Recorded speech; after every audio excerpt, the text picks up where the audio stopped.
Oi, gente! Esse vídeo é um bate-papo, é continuação do anterior. Então, se você não viu o anterior, eu vou deixar aqui nos cards, nessa bolinha aqui, o vídeo número 1, porque você vai pegar o bonde andando. Dá para assistir, mas seria interessante assistir o outro, porque foi um assunto e eu cortei. Vou clicar aqui, vou deixar o link aqui também, tá? Então, seria interessante você assistir o anterior primeiro. Bom, então eu vou começar de onde eu parei. Os nossos erros, eles fazem parte do nosso processo de evolução espiritual, de aperfeiçoamento. Uma criança que você ensina a continha lá de matemática, é inimaginável você querer que ele acerta todas as contas da primeira. Quando ele erra, você vai mostrar para ele onde está errado, ou vai ensinar ele a tirar a prova, perceber os erros, perceber onde errou e consertar. E isso eu tô falando de uma coisa assim material dos seres humanos que são imperfeitos.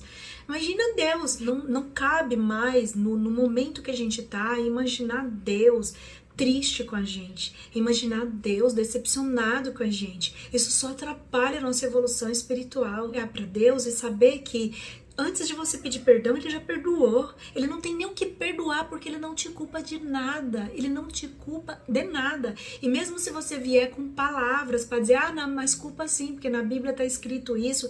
Isso era como as pessoas interpretavam. O castigo da Bíblia, a punição da Bíblia, na verdade, é consequência das nossas atitudes.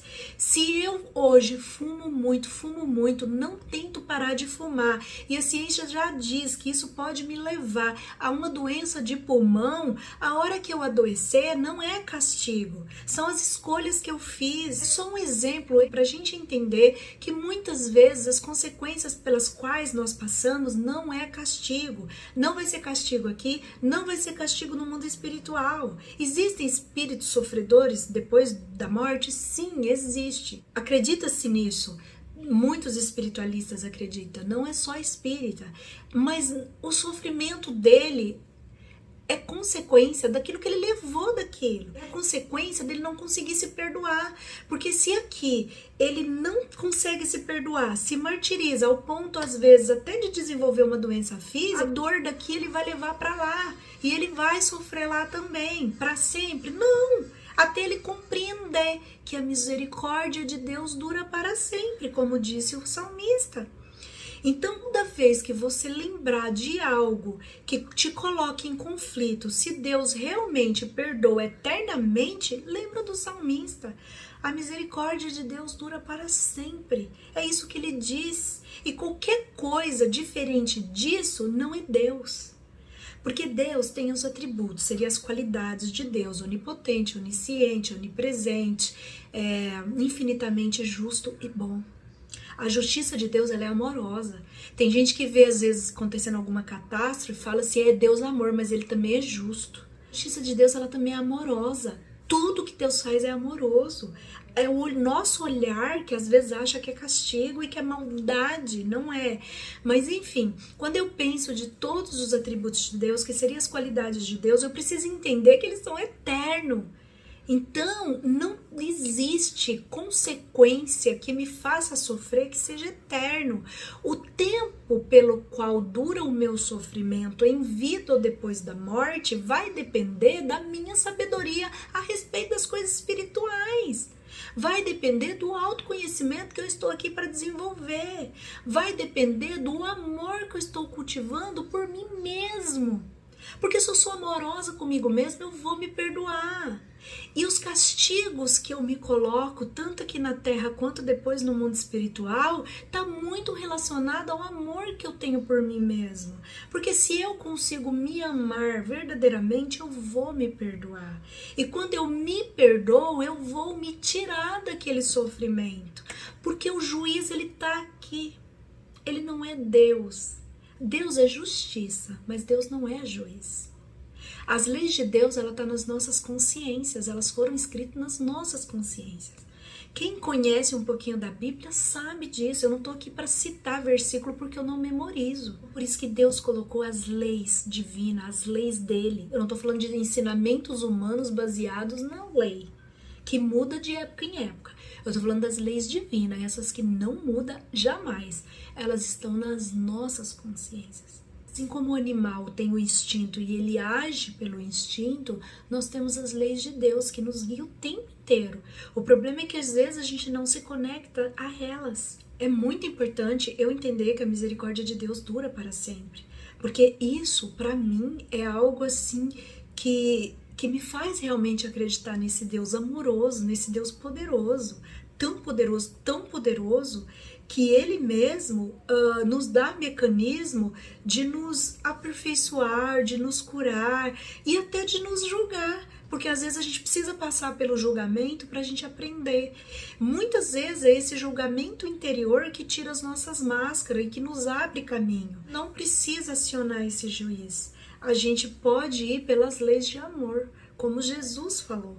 Porque Jesus não negou que tivesse um juiz que poderia nos jogar na prisão e que a gente sairia de lá só depois que a gente pagasse o último centavo. Jesus não falou isso? Então esse juiz existe, mas ele não é Deus e nem é Jesus. Ele é a nossa consciência. Porque se eu tenho a lei dentro da minha consciência, eu tenho também os julgamentos que eu crio, porque no fundo, eu sei que eu estou desviando dessas leis. E aí é esse juiz que me coloca na prisão, porque eu não desenvolvi o auto-amor, porque eu não desenvolvi o amor por mim mesmo. E por isso que eu vou parar na prisão. Então, gente, é muito importante, mais do que nunca, a gente buscar informações espirituais para compreender esse momento. Mas esse momento agora, se vocês observar, foi criado toda uma estrutura que o vírus, ele é só a coisa material que a gente pode ver e dizer que foi o vírus.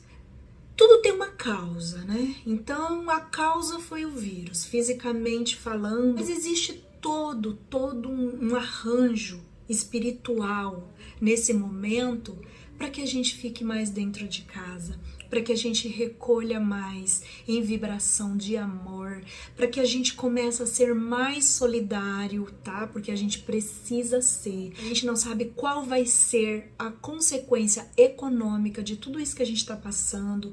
Então, hoje talvez eu esteja distribuindo cesta básica, mas amanhã pode ser que eu seja um necessitado. Vamos vibrar muito, vamos visualizar melhoras para o nosso planeta.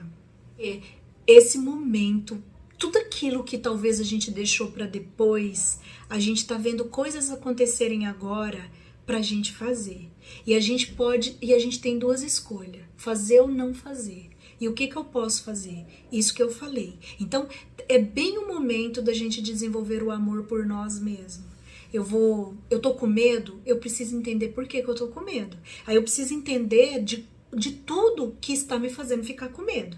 É medo de perder a minha mãe, é medo de perder o meu filho, é medo de morrer, é medo de ficar desempregado, é medo da fome. Então eu preciso compreender como que o medo vai agir na minha vida. Porque o medo é algo muito bom, é algo positivo. O medo, ele existe para que a gente, diante de um perigo, a gente corre, a gente resolve aquela situação. Mas o medo, ele só é medo quando eu estou muito perto do problema. Se eu estou com medo de algo que pode acontecer e que eu nem tenho certeza se vai acontecer, esse medo é um medo doentio e ele pode me fazer mal. Então, para que eu saia dessa onda de medo, é importante que eu entenda sobre o medo, como que ele vai desenvolver estresse e ansiedade, e eu vou tratar ele como? Vivendo um dia de cada vez. Se eu tô com medo é da minha mãe adoecer, o que eu estou fazendo hoje? Eu estou fazendo o que precisa fazer? Eu estou em isolamento? Eu estou fazendo tudo no limite da minha força. Não, mas eu trabalho, eu moro com a minha mãe, mas eu trabalho, todo dia eu tô chegando em casa. Toma todos os cuidados. É o que dá para você fazer. Ora e vibra. Não dá para fazer mais nada. E se você está fazendo isso, confia que o que dá para você fazer, você está fazendo. Então não tem por que ter medo.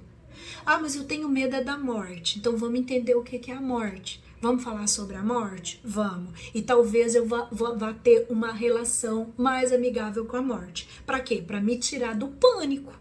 Porque isso não é medo, isso é pânico. Não tem ninguém doente na minha casa. Por que eu tô com medo? E ainda que se tiver, eu vou ter que focar minha energia no que eu posso fazer para ajudar a pessoa que está doente. O que eu posso fazer naquele momento. E não focar no medo. Porque se eu ficar, ai meu Deus, eu tô com medo, minha mãe tá doente, que seja de Covid, fulano tá doente, eu tô com medo, vou perder. Eu tô gastando energia pra me adoecer também.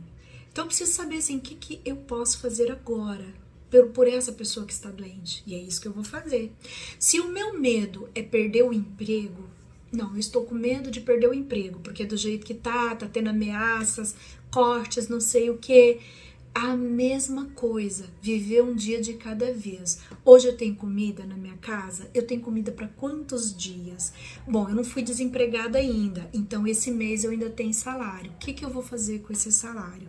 Então, é um dia de cada vez, porque senão eu começo a desenvolver ansiedade e às vezes eu não vou ser demitida, eu não vou ficar sem salário, eu não vou. O que mais nos ameaça é o desespero diante do cenário. É isso que nos adoece, é isso que gera ansiedade, estresse, agressividade, um monte de coisa.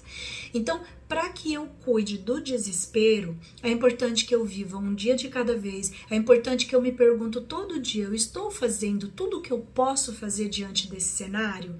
Tô. Então eu me tranquilizo. E outra coisa que eu vou fazer também é o que eu posso fazer para quem tá lá fora. Muitas pessoas são assim. Eu não tenho estrutura psíquica para pegar alimentos da minha casa, recolher na casa dos outros e levar para doar. Juntar um monte de pessoas, juntar a cesta básica, montar e levar nas comunidades. Eu me ligar a alguma organização que faz esse tipo de coisa, ir lá e oferecer as minhas mãos para trabalhar. Eu não tenho estrutura para isso. Eu sempre me achei meio mole nessa parte e agora com relação ao vírus eu vi que realmente esse tipo de trabalho eu não dou conta. Pode ser covardia minha, pode, não sei, mas eu não dou conta. Eu fico mais tranquila não indo. Mas como que eu posso ajudar?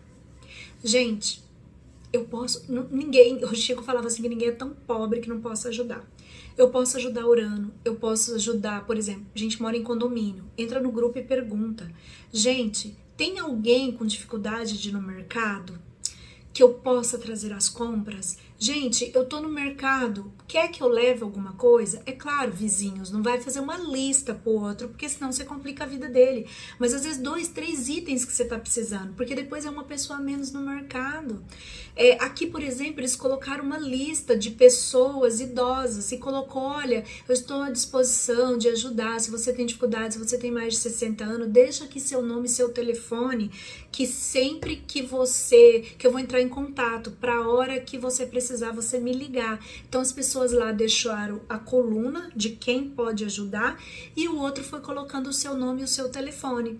Então às vezes a gente vê aqui lá, a gente pode anotar o nome da pessoa, o telefone e falar, puxa, essa pessoa aqui pode ser que ela precisa de alguém. Depois eu ligo para ela e pergunto se ela tá precisando de alguém, se ela precisa conversar. Eu posso conversar, eu posso fazer uma videoconferência. É a pessoa, eu tô com muito medo, não sei o que. Eu vou acalmar essa pessoa. Tudo isso, gente, tudo isso é serviço voluntário. Por exemplo, o Hospital do Amor em Barretos, que é o Hospital do Câncer, foi cortado muita verba que eles recebiam por causa do Covid.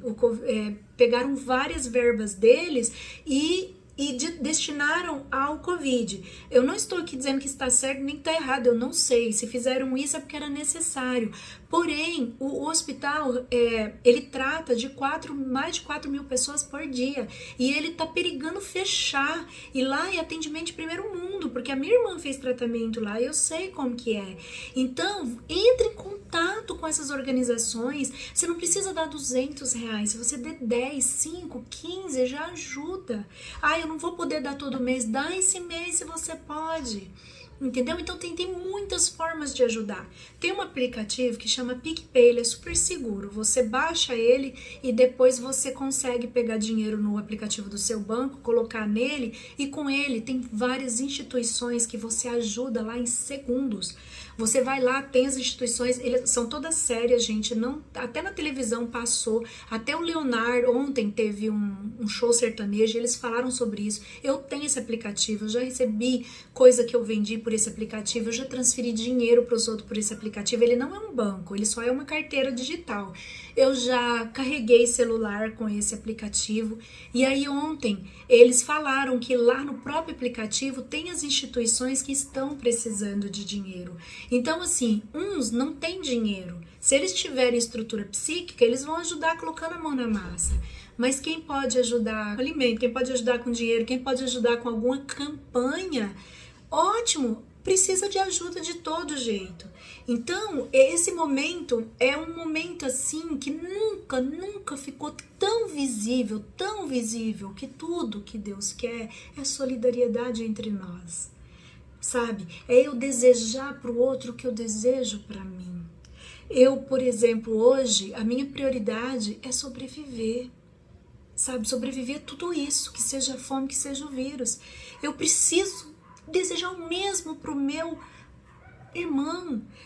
Bom, pessoal, como o assunto ficou muito grande, né? Como eu falei no primeiro vídeo, esse é o segundo. Então, o nosso assunto continua no próximo. Um beijo, Deus te abençoe e até o próximo. Tchau, tchau.